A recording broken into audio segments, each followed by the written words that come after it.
Welcome to the Engineering Bard Show. Today we're going to discover the FPGA. We're going to define what that device is and the history of the field programmable gate array. We're going to do some applications of the field gate array. We're going to observe a simple block diagram. There's going to be a thank you section and a simple little quiz and a musical outro. I'll see you there. So hello everyone. So I am your host, Andrew Dunlop. That is me. Okay, so what is an FPGA? We're going to talk about this device because I think it deserves a proper introduction because we're going to integrate it into our series with digital. So FPGA is a field programmable gate array.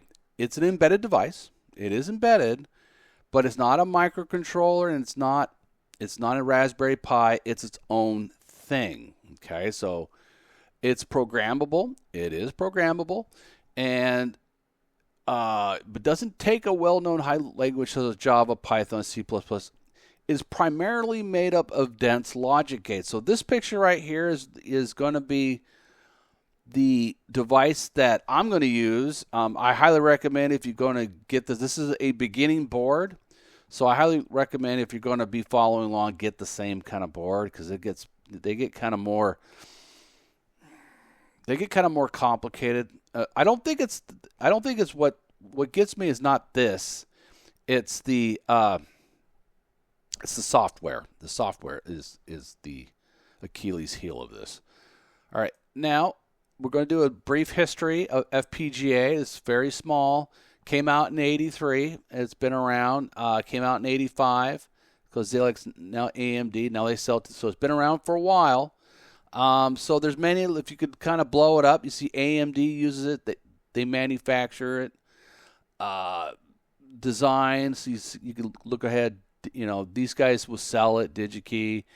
Digilent is not on there, which I'm kind of disappointed. Well, anyways, that's where I got mine from. It's called Digilent, Digilent. It's a supplier, and end users are Qualcomm, Tesla, AT&T, Dell, and Cisco. These guys, we'll discuss what the applications on the next slide.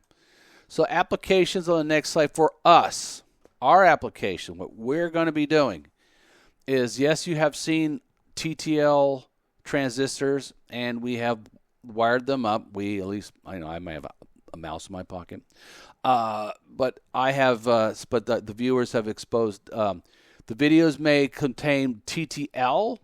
Like you'll see one video with TTL, and then on the next video, there's going to be one that has an FPGA gate. And what this does, which is kind of interesting, the software, you mimic properties of how an AND gate works. So you declare your pins, and you declare your pins, and you declare it coming out, and it's programming, but it's not the same thing as C++ and anything like that. But you can transform this box into anything you want. Well, any digital thing that you want. Let me get that clear.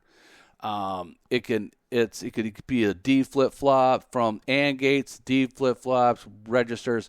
It's quite crafty. You may see it, you may not. I'm not gonna lie to you guys, okay? Because I'm gonna show you. You may see it though. The applications of FPGA Part 2. This is what most of these companies use. They use it for Microsoft and AT&T, Qualcomm, all this stuff. They use it for servers and data centers. They're basically gates. I mean, it isn't anything that's all that fantastic. So when we deal with FPGA, the systems tend to be larger and more expensive. So that right there is not. I forgot how much that cost. I think it's like two something, $250 or something. It's not. They're not cheap. Okay, and it's a lot, so they are interesting. They're different than Arduino, especially the programming is way different than STM or Raspberry Pi.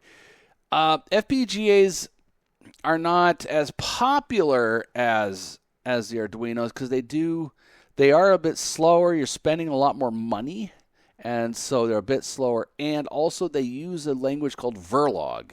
It's this arcane language that, as I read it, it declares these pins and it declares out, and hopefully the manufacturer software is going to be. I think it's Java based. It's like a Java based, so I think that's good. It's not quite as bare bones as it used to be, so I think it might compile easier, but I don't know. So, but we're going to basically check this out together.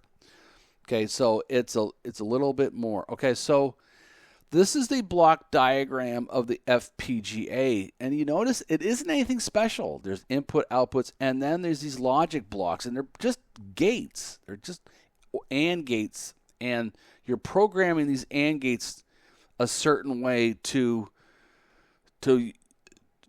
maybe you want to turn it into a flip-flop, or you want to turn it into some sort of extra gate. And there are some limitations to the FPGAs. They're big, and it doesn't quite work as well as a microprocessor. So this is kind of a challenge to get this thing to work. Okay, so thank you for watching. I really appreciate you guys for watching. As of this video, had about 58 subscribers, which is awesome, great. We're on a road to 100. I do want you guys to leave a comment down of your thoughts and your feelings, maybe even your emotions about how the channel is going. So just leave something down. That would be great, and try to say something positive if you can. You can't say this is the worst show I've ever seen. If it is, it's not for you. But okay. Anyways, we'll go on to the next section. The next section is just some more crazy music, and I'll see you on the next Engineer Bard show. Okay.